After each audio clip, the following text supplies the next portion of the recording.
From millions of copies sold in the 90s to now less than 1,000 active players across the whole genre. This is Anti-Gravity Racing.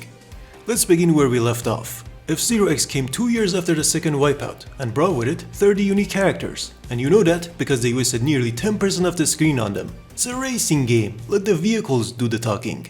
That's more like it. We have 30 ships, and not just in the menu, but also in every single race. Even today not many games can handle this many vehicles, and X does it while running at 60 frames a second, which for the time was unheard of. It's almost as if they knew what mattered in a fast-paced racing game.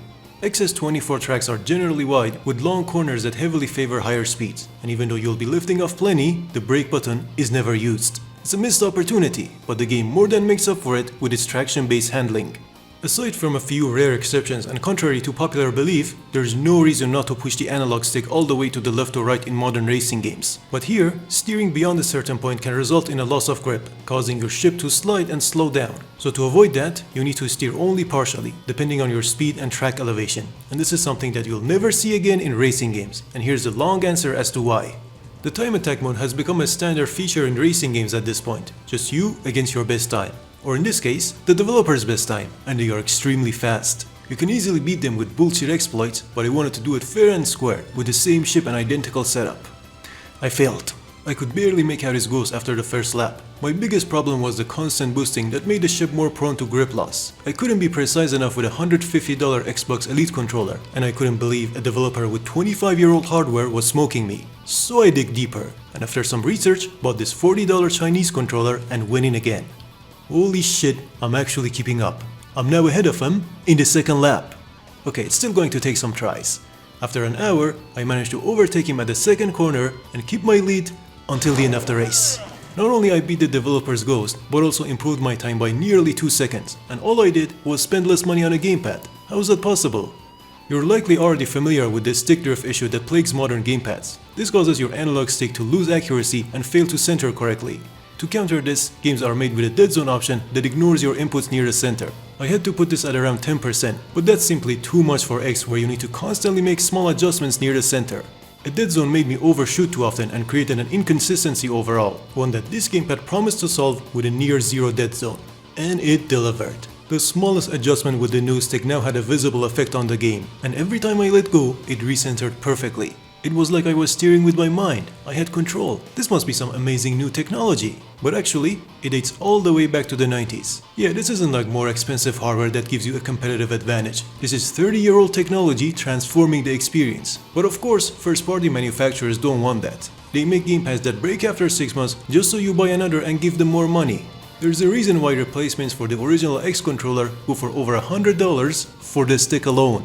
Thankfully, third-party Hall Effect gamepads nowadays are much more affordable and just as accurate, which means there's no reason to buy overpriced e-waste like this anymore. How do you control a vehicle with this? Well, it's simple. You don't.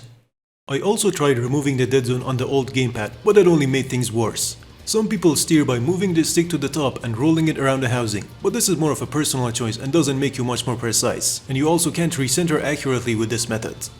Unless your stick comes with an octagonal housing, a design that would have been extinct if it wasn't for fighting games.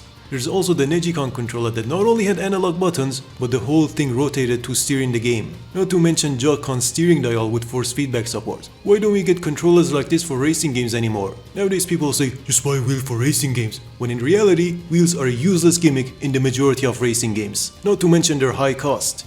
There's only one unique racing gamepad today, and it's literally a scam. As a result of all this, racing games are no longer made with joystick accuracy in mind. They either play just fine with a keyboard or outright require a wheel to play. Some of these old games, however, found the perfect balance between the two, and among the ones I know, F-Zero X took advantage of the analog stick the most. Anyways, this is a series about anti-gravity racing games, so if you're here because of my stolen clickbait title, it's time to click off. Each ship is distinguished by energy, boost, grip, and weight stats. Health or energy might not sound important, but in this game, energy is also used for boosting. You can essentially sacrifice a part of your health to gain a speed boost, a genius restore mechanic that has since been copied by Wipeout 3. Grip is self-explanatory, but is also affected by weight. Heavier ships are more planted, are better at maintaining speed, and are bounced around less in collisions. Lighter ships, however, are more responsive and have faster acceleration. You can also tune your ship before each race and trade in some acceleration for more top speed or vice versa. Horizontal strafing is still a thing in X, however, its conventional usage results in considerable speed loss. You can turn and strafe at the opposite direction to enter a drift, which is useful on one DLC track, unless you're abusing it. What you're supposed to do for normal cornering is double tap the strafe button to perform a side attack. Despite what the name suggests, side attacking is the main way of taking sharp corners. You can certainly use it to attack other ships, but just like in every racing game, physically attacking only serves to slow you and your opponent down. To encourage combat, the game boosts certain racers in each Grand Prix, so you better take them out if you want to extend your lead in the overall standings, and the game even marks them for you. With 30 opponents, the track gets crowded in tighter sections, which means the survival aspect of the first game is still preserved. Even though the collisions are less bouncy, they often make you lose precious grip. Side attacks prevent that and can be spammed way too often. Could have been worse though. Losing grip is just too punishing in X, but as we've seen in the first Wipeout, it's still much better than being too forgiving. For the races, they opted for 3 laps instead of the original 5, which has become the standard in racing games, but here, laps can take as little as 30 seconds, so you might end up spending too much time in the menus compared to racing.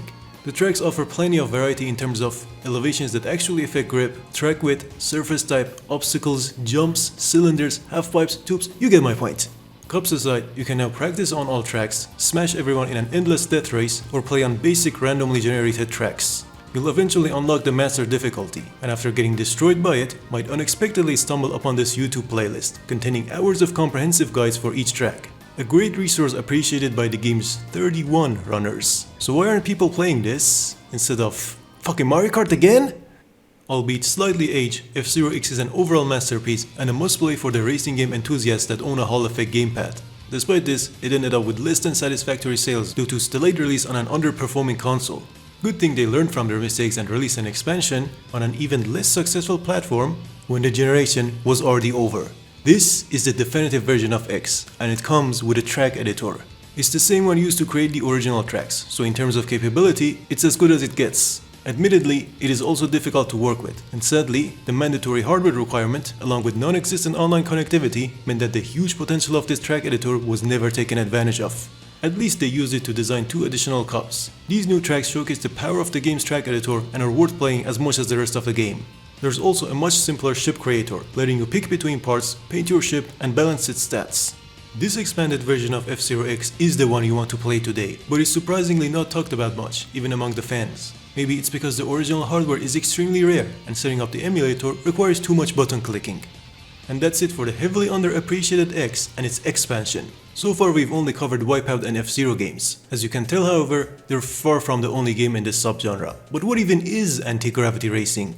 We know the racing genre itself doesn't just include games with racing. It's a broad term. The majority of games that are centered around vehicles nowadays are categorized as racing. AGR is a similar story, and everyone's definition of it is a bit different, but it mostly comes down to these 3 keywords mentioned in the first episode: being fast, sci-fi themed, with gravity-defying elements. However, if I only include games that check all 3 boxes, my list would be cut in half, and if I include those that check any of the 3, the list would be much bigger. So my definition for AGR, to put it simply, is hover vehicles. Not ground vehicles, not aircrafts, but something in between, though there will be a few exceptions. AGRs used to be called futuristic racers, but I especially excluded games that only check this one box, as these are usually normal, generic racing games just with a different skin slapped on top. Of course, you can't categorize everything with genres alone, and there will always be some deviation or fusion, but this should address most of the comments saying I missed a game. Anyways, that's it for this video. At this point, other big publishers also try to cash in on AGR's popularity, and we'll cover their miserable failure in the next episode. If it's released, you can find it on the screen or in the description.